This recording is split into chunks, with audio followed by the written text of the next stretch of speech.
So I was just reading this article. This one's pretty solid. It takes 1.7 million to get your kids into an elite college, according to rich people. And if you really look into this and look into what Fortune CEOs of Fortune 500 companies, the 1% of the 1%, right here in the U.S. and really across the globe, what they're spending on their kids and their children's education, $30,000 a month is pretty pretty normal. So why would you spend that much money to get them into an elite level education or to give them an elite level education?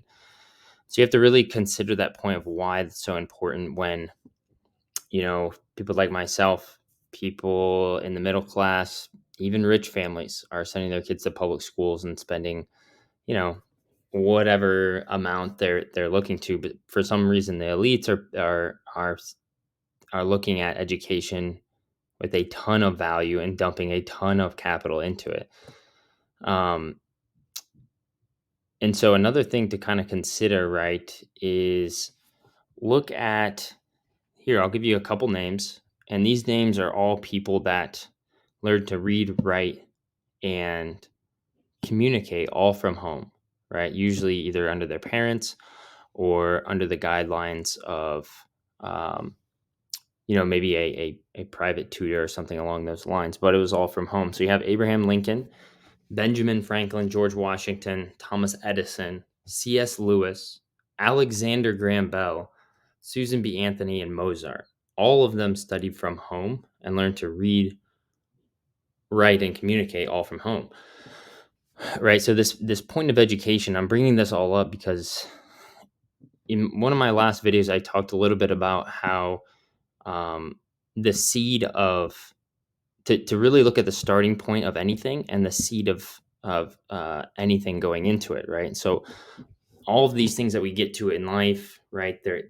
There's a starting point of them. So for education, right, going into the public school system, think about that starting point versus the starting point of someone that's spending $30,000 a month on education for them to get a private tutor to learn one on one with that person. And then you have the other guy who went to a public school and is in a room of 30 kids, and they get to that phase where they have all these why questions, and there's one teacher to answer 100 why questions per kid. That's 3,000 questions per subject for one teacher. It's just not going to happen. It's not possible. So what happens to those questions? And the answer is they get suppressed, right? Um, and then there's a reason that the child puts on why they're suppressing that question. I don't have time. I need to listen to the teacher. They're the authority, whatever it may be. But they're suppressing that, meaning that their natural ability to learn is also being suppressed. So the more they push those down, the more they're basically telling themselves, it's okay, I don't need to know the answer to this. It's okay, I don't need to know the answer to this. Whereas you have the person that's spending $30,000 a month and they have someone they can ask that every single question to. So as that compounds over time, right?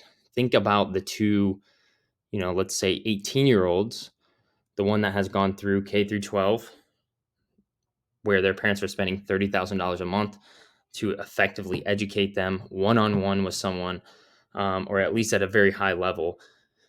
And then you have the public school system where you have somebody that is, in a classroom of 30 their whole time, being suppressed with all the questions, not to mention all the other crazy pressures that come from, the social settings in terms of learning, right? Not saying that socialization, this is always the big argument, isn't important, but go into a school and see how much real socialization actually goes on.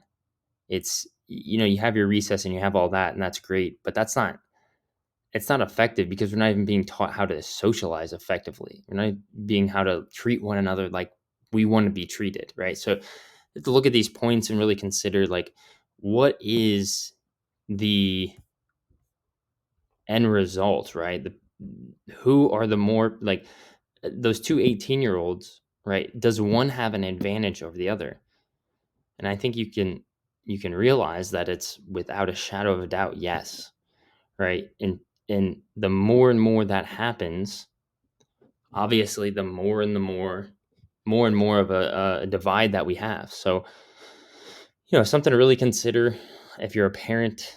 You have kids in school. I'm sure this is the hardest decision because it's kind of like they're being babysitted, and you'll find every justification and excuse. But if you really listen to what I'm saying, it's true, right? If you're really self honest with yourself, you know that within the first 7 years of their life, they were exceedingly growing in terms of their education. And then all of a sudden they went into school, and it's like you ask them what's going on at school and what they learned. And that's just the same answer every day, right? Because they're getting the dumbed down, right? That's the plain answer of it. And I know that can be hard to hear, especially about your kids, but there's solutions, right? There are solutions. I have my link and stuff. You can look me up or reach out to me. Um, but the overall solution, right, is to fix the system in general, and that's a long process. But if you're a parent, you have to really look at these points and really consider them and be self honest. Because if you're not, well, you're fucking your kids, right? You're abusing your kids. Um, so something to just look at. I'm here for any type of questions, or if you want to have more of an in-depth discussion, feel free to reach out. But something that after having two kids now, I have to consider very seriously and really look at because if I don't, again, I'm just putting them into enslavement and putting them into dumbing down their actual ability in life, right? And so um, yeah, reach out. Happy to talk to anybody. So hope you guys have a good one. Peace.